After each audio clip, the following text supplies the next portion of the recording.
Our next question comes from Raid Unhinged, who asks a question about punching styles.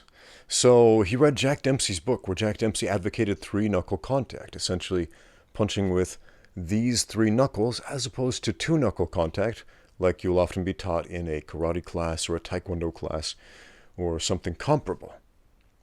And when I first read that, that kind of blew my mind. And I thought, what? That's the polar opposite of everything I was taught. Why did Jack Dempsey put so much stock in three-knuckle contact as opposed to two-knuckle contact?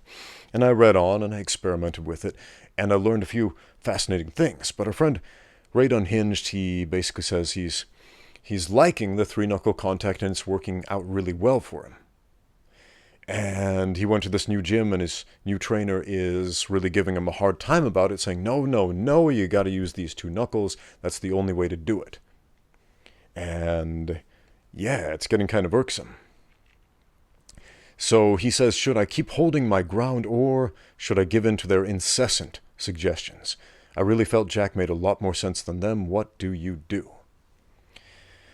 Okay, now some of you are probably typing furiously down in the comments, having an argument about which is better, two-knuckle or three-knuckle.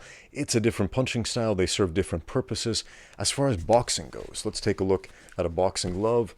Thanks to Fortis Fight for this awesome pair of boxing gloves right here. Shout out to Fortis. Anyway, but look at this thing.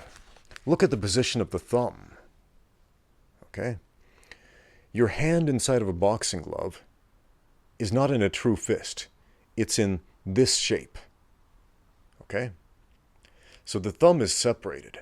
Now notice the thumb actually protrudes in front of the index finger knuckle. So if I'm punching with my index finger and my ring finger knuckle, what happens? The first thing to come in contact with the object is not the knuckle, it's the thumb. And so that tends to compress. I had a fighter I was training, dude from Ukraine, awesome fighter, awesome boxer, awesome kickboxer, but he kept breaking his thumb. Every time he would fight, he would break his thumbs and re-break them over and over again. And he would come back to the gym and he would complain, I keep breaking my thumbs, what do I do, coach? And I said, well, which knuckles are you connecting with? And he said, these two, like you're supposed to. So that's what most of us are taught, because these are big, strong knuckles, and without a glove on, that actually is a pretty solid way to punch. Okay? And I told him, well, consider three-knuckle contact, punching with those three. And he kind of laughed. He's like, no, that's not how you do it. It's not how I was taught by my other coaches back in Ukraine. It's just not the way.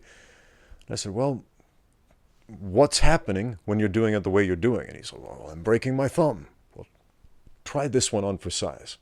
I'm not telling you you have to. Just try it on for size, see how it feels. He kind of gave me a look, like hemmed and hawed a little bit.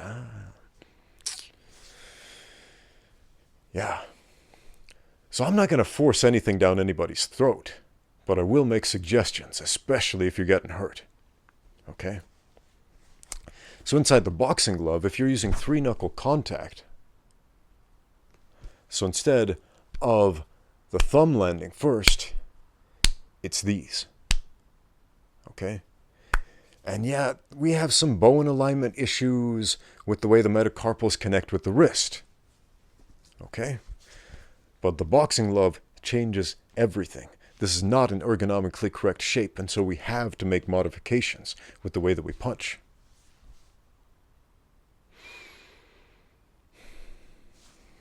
So three-knuckle contact, try that on for size inside your boxing gloves if you haven't already.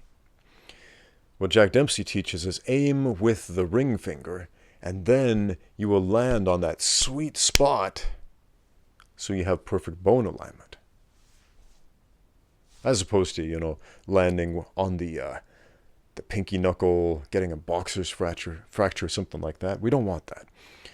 But your question, Raid Unhinged, should I keep holding my ground, or should I give in to their incessant suggestions? Well, man, that depends. How much value do you put into this particular gym and this particular trainer? I've had this experience. I came from a taekwondo background, and then when I started training at kickboxing gyms and Muay Thai gyms, a lot of well-intentioned trainers would start jumping down my throat when I would throw snap kicks. And snap kicks are a perfectly legitimate way to kick somebody in the head. You can generate a ton of power very quickly with a snap kick, with a chambered round kick. And they would say, no, no, no, that's not the way, that's not how we do it in Muay Thai.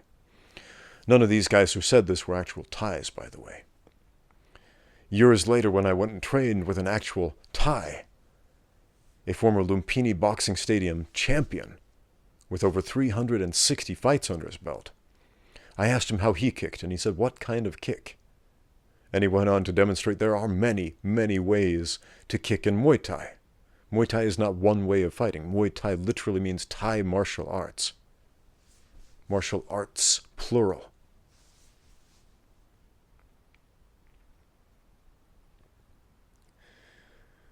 So if you feel it's going to be constructive, have a conversation about three-knuckle contact and two-knuckle contact with your coach. Maybe even show him Jack Dempsey's book. And if you feel like that's not going to go well, maybe don't have that conversation. How much stock do you put in training at this gym and not having a confrontation with your coach?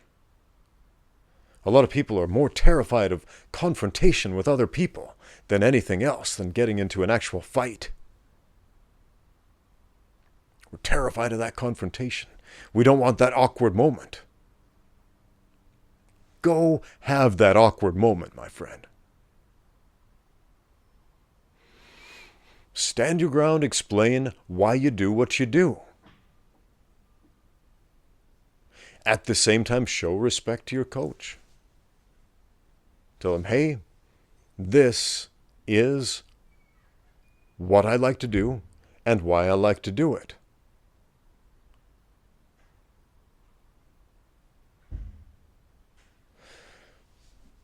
If he can't respect that, well, again, depending on how much stock you put into that gym and that training, maybe move on. Then again, you can always avoid that awkward conversation, and when he's not looking, punch the way you want.